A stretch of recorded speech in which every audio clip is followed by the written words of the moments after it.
Hi, I'm Nancy Harkness, romance author. You probably know that since you're here.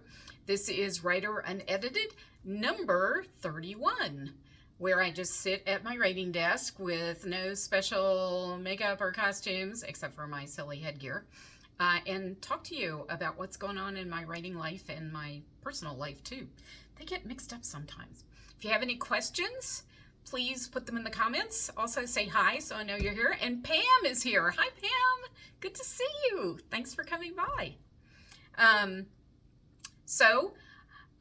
What was the other thing I was going to say about this? Oh, yes. If you happen to miss one of these, you can always find the recording on my YouTube channel. So, if you miss a live and you feel you really need to see it, go check out the YouTube channel. It's kind of fun.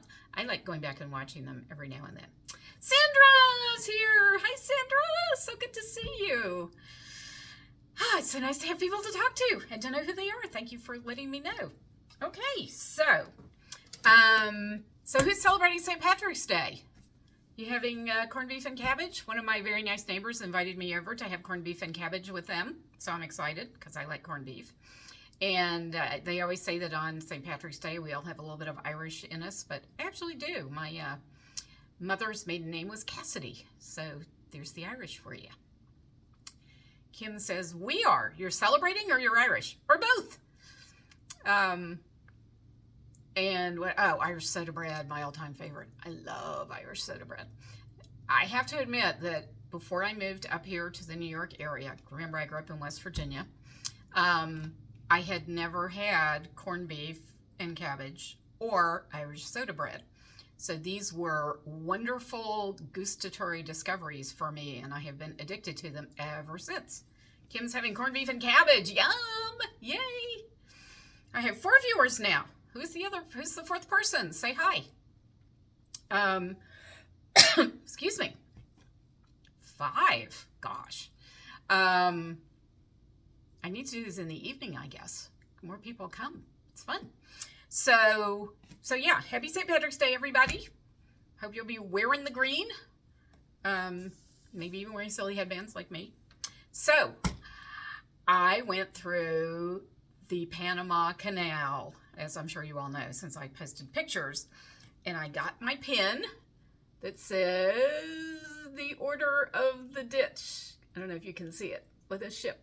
The Order of the Ditch. I'm also showing it to my phone. Sorry. I was very excited about that. And I got my certificate that says when I transited the Panama Canal, and I did it on Windstar, which, by the way, is a great cruise line. I highly recommend them. So I got up at 5 a.m. because we were starting through the canal at 5:30, and I didn't want to miss a single second of transiting the canal. So it was still dark, of course, and I was lucky. You could get right up in the bow of the ship. It was a fairly small ship. There were only about 300 passengers. I think it's about 500 feet long. So that sounds big, but compared to the ships we were going through the canal with, side by side in some cases, it was tiny. So got up at 5 a.m. in the dark, and there are all these other, giant ships just lurking around the beginning of the canal, waiting for their time slot to go through. I mean, it's extraordinary how many ships go through there every day. It's over 200 a day. Just incredible. And they are working ships, except for us, our fancy little cruise ship boat. And so I was up at 5 a.m. out in the bow of the canal with my camera, and I'm standing out there, and another woman who I actually was... there were a group of 5 of us who all decided to take this cruise together. And so Edie joined me. She's an engineer by training, so she was, like me, fascinated by the whole working of the canal. And so Edie and I staked out the bow of the ship, and we left. It took us about 11 hours to go through to transit the whole canal. And Edie and I stood there, except for a brief, maybe 45-minute break for lunch. We were on the bow the whole time because we just didn't want to miss a moment of transiting the Panama Canal. That's how excited we were. And I was so grateful to have Edie for company. I would have stayed up there on my own anyway, but I was so grateful. And I wear my Intrepid hat, which I don't have with me at the moment. But remember, I was choosing between hats, and Sarah, my friend Sarah, dubbed the sort of more rugged looking one the Intrepid hat. So I went with Intrepid, and it was definitely the right choice. It was a great hat for it. Although you can't tell now because it's peeled. I had a very red nose by the end of that. A very red nose by the end of that day. Despite having the hat and sunscreen and putting the sunscreen on again, I was just out there for a long time. But I was just like vibrating with excitement because you think about it, this canal, it opened in 1914. So we're now in in 2024. So for over 100 years, this canal has been functioning without a hitch, except when a ship occasionally runs into something it shouldn't run into. Or every now and then there's a landslide in the Culebra Cut. But it's the same gates that were made in Pittsburgh over 100 years ago. And of course, Dr. Darling Daughter lives in Pittsburgh, so there's a connection right there. These are the same gates that my father took his destroyer through during World War II. And that kind of choked me up, I have to admit, while I was doing it. Thinking of, that he had seen the same thing I did all those years ago. And my grandfather, who was an Army officer, shortly after he graduated from West Point, was actually stationed in Panama while the canal was being built. He didn't actually help build it, but they kept soldiers down there in case they needed to keep the peace for some reason. There was never any problem, probably minor stuff. But so I just felt very connected to the canal. But I also am just fascinated by giant feats of engineering, and particularly ones that have been going for over 100 years. I mean, the locks are all gravity fed. There are no electrical pumps. Evidently, engineers are just amazed that the concrete that they used, or the cement, I can't remember which it is. One's mixed, one isn't. It still works fine. It's still holding up. All these, decades and decades and decades. Well, a century, more than a century. I just think that's extraordinary. And I will tell you, it's amazing to go through.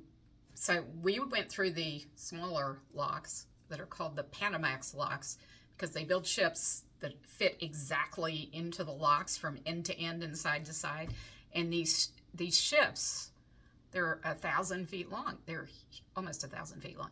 They are enormous, and they are piled high with containers. So here we were in our 500-foot ship, which I would say was pretty good size, right? We don't fill the lock by any means. In fact, we had two other boats going through in the same lock with us, a sailboat, small sailboat, and a pretty good sized motor yacht who hitched along with us in the locks.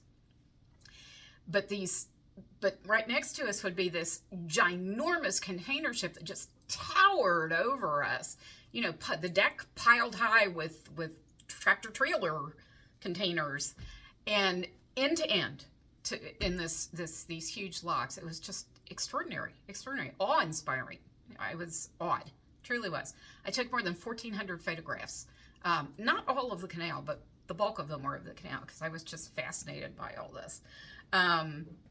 And, well, as you can tell, I'm still vibrating with excitement, and this pin I will treasure forever, because it's the Order of the Ditch. I did it. My bucket list. And it's very utilitarian, though. I mean, that's the thing. There's no drama about it. It's just a working canal.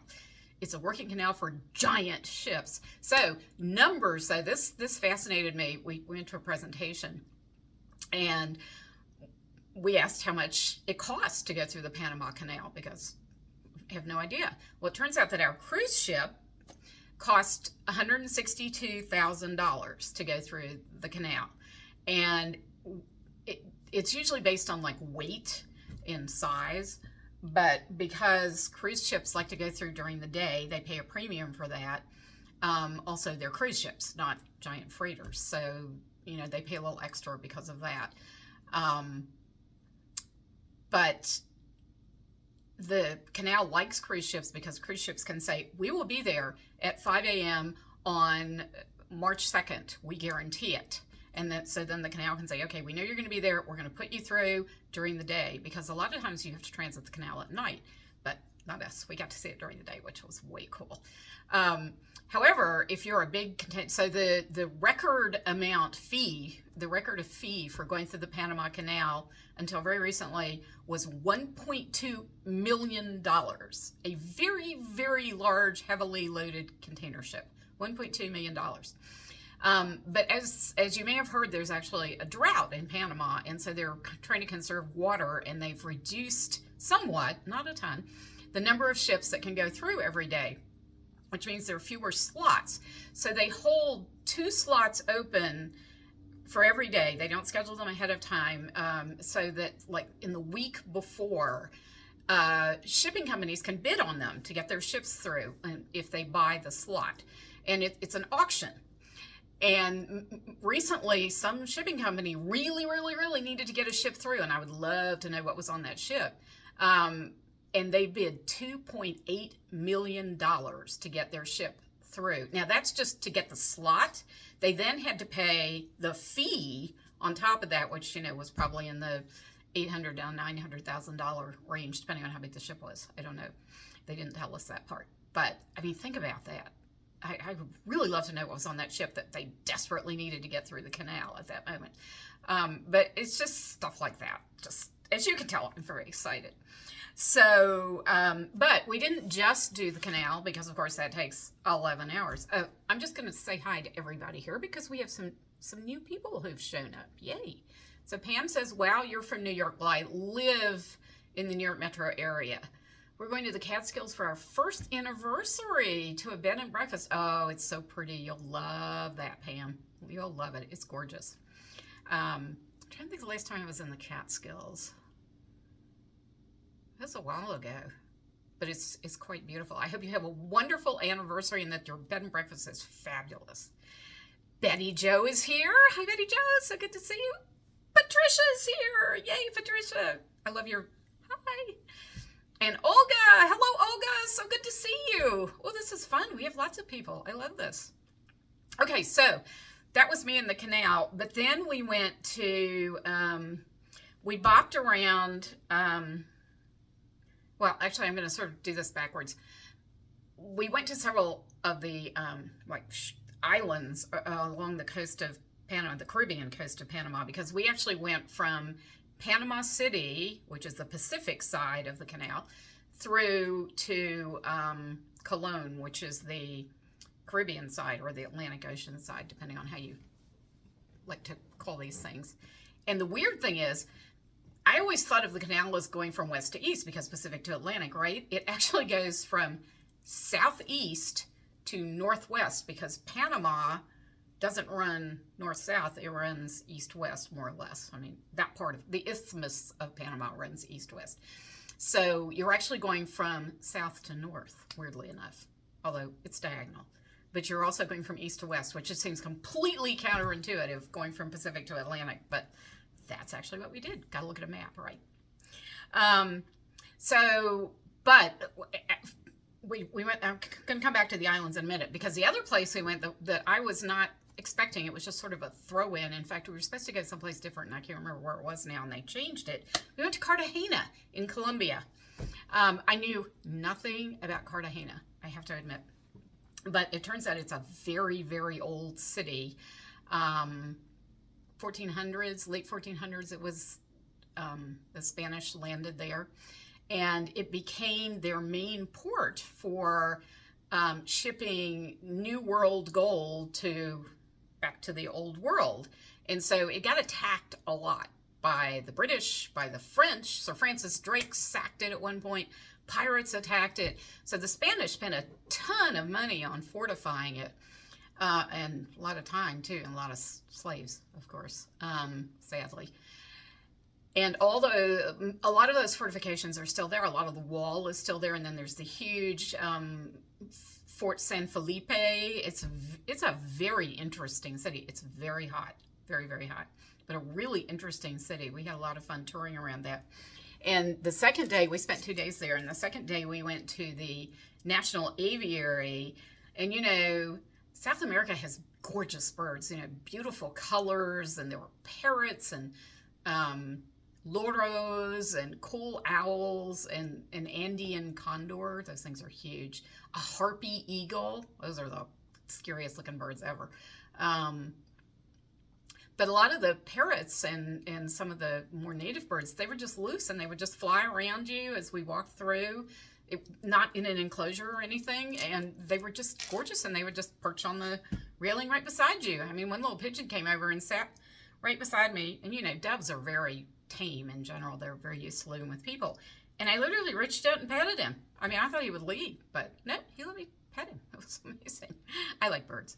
So, but one of the things I bought, because I just fell in love with it, was this, and this was from the National Aviary, was this gorgeous hand-beaded hummingbird. It's a necklace, if you can see all this, but look at the colors in that. Is that not stunning? I don't know what the heck I'm going to do with it, because I'm not sure I'll ever wear it. Maybe hang it on the Christmas tree, but I just thought it was absolutely glorious. Don't you love that? I'm a sucker for beading. I like beading.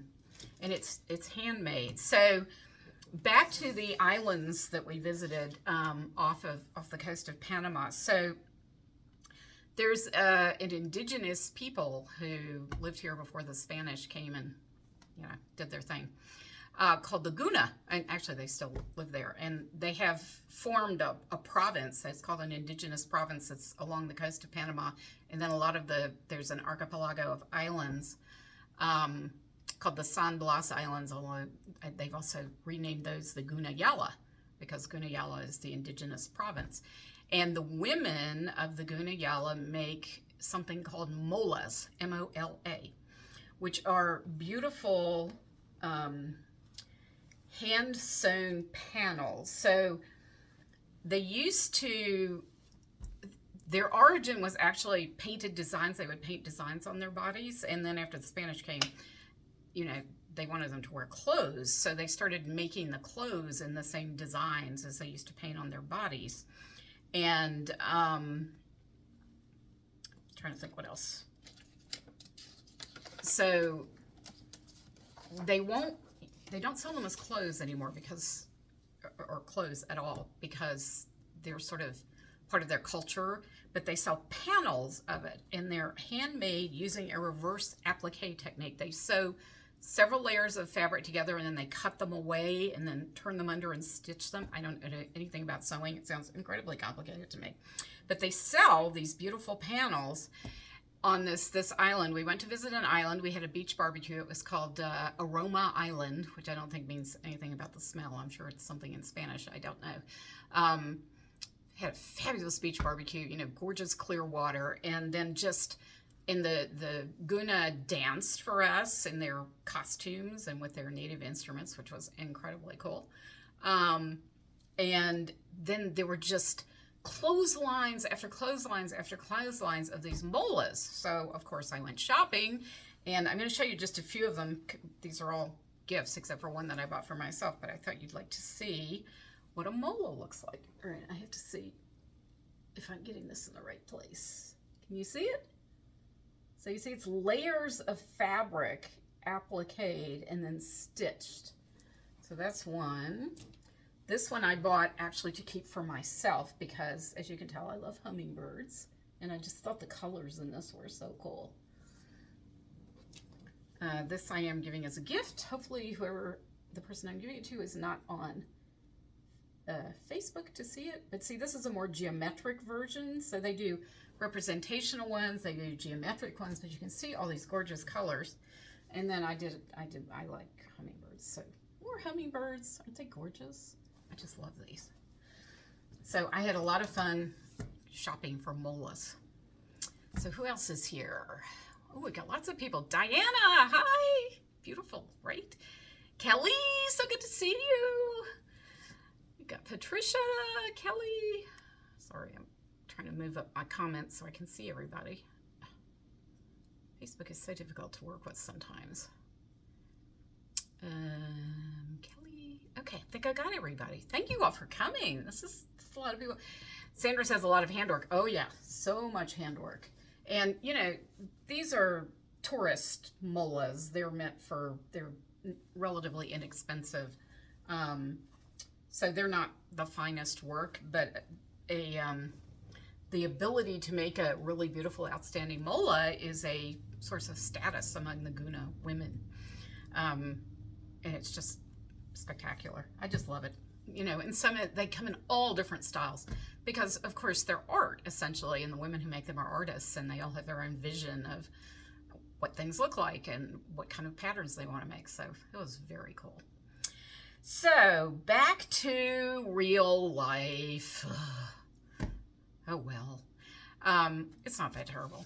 Honestly, it was good to see my kitties again. I missed my kitties. That was the one reason I really wanted to get home, was to see Skoda and Moby, and they were fine, and they were happy to see me. They jumped right on my lap. There was no being difficult and saying, Mom, you left us. We don't like you anymore. Nope. Right on my lap. It was great. So let me tell you what books are on sale this month that my publisher has decided to put on sale. These are all $2.49 on Kindle, if you would like to grab one. The Money Man, which is the first book in the Consultant series. And then, don't ask me why, the second book in the Wager of Hearts series, the All-Star Antes Up. Now, so the CEO Buys In, which is the first book in the Wager of Hearts series, was on sale last month. So maybe the theory is that people bought it, read it, loved it, and now they're going to buy the All-Star Antes Up on sale. And the third book in the Wager of Hearts series, the VIP Double Stamp, which is a grumpy writer with writer's block. So one of my favorite heroes, I have to admit, Gavin in this book is one of my favorites. Also, Pie is in this book. My little Pie. It's Pie Day. I just remembered that. I miss my little Pie. My little gray Pie. She's my little cat. For those of you who don't know, I had her for a couple of years. She was an elderly cat that Dr. Darling Daughter, before she was Dr. Darling Daughter, or doctor, she was always Darling Daughter, of course, before she was a veterinarian, she fostered Pie to try and get her adopted, and she brought her home for Christmas because she was coming home for Christmas and Pie hadn't gotten adopted yet. Somehow Pie never went back to Pittsburgh. She stayed with me, and she was just a lovely little cat, but she was very old and she had a lot of health problems, so I only had her for 2 years. Well worth it. Well worth it. Okay, so what are people saying here? Amazing work, so beautiful, a lot of handwork, all of that is beautiful. It is. Sandra says, where are they? Where are who? They. Have read them all and they're wonderful. You haven't read these yet. Thank you, Sandra. I appreciate that. So wait, Sandra, where or what? You said, where are they? The islands, the San Blas Islands are off the coast of Panama in the Caribbean. If that's what you were asking. I'm not sure. Let's see. So those are the sale books. Oh, so I want to talk about in-person appearances. Oh, where are the cats? Oh, Sandra, where are the cats? Oh, you know, who the heck knows? Off doing their cat thing. Probably sleeping on the sectional and in their cat tent. Those are their two favorite places at the moment. They move around. Yeah, nobody back on the cat bed tonight because they can't look out the window. They were on there a lot today looking out the window, but not at night. So I want to talk about in-person appearances because I don't really do very many of those anymore, partly because of COVID, of course, partly because they take up a lot of time and I need to be writing. But I love them, so I'm very excited. I did a romance book expo last night at the Clifton Public Library, where I got to meet some wonderful readers, a fabulous librarian, Vivian, who invited us for the event. She was amazing and so enthusiastic. I got to see my fellow authors, which is a treat too. I know that may sound odd to you, but we don't get to see each other much anymore. You know, it used to be that we had monthly meetings in the New Jersey Romance Writers, who also sponsored the book expo. But COVID put the kibosh on that, and we've sort of stuck to Zoom most of the time since then. So we miss seeing each other, and so half the fun of in-person events is actually seeing fellow authors, as strange as that sounds. Skye McDonald, a writer of contemporary romance, gave a great presentation on the importance of the happily ever after, both in romance books and in life, of course. And we just had a good time. It was great. So I'm excited because I'll be doing another in-person event in May, the 21st at 5 p.m. at the North Bergen Library, the Kennedy something branch, Kennedy Avenue, something about Kennedy branch. I'll post more about it as it gets closer, but there'll be 5 of us, 5 romance authors chatting, talking about the romance genre, basically, the challenges of writing romance and the joys, of course. So I hope people can come to that.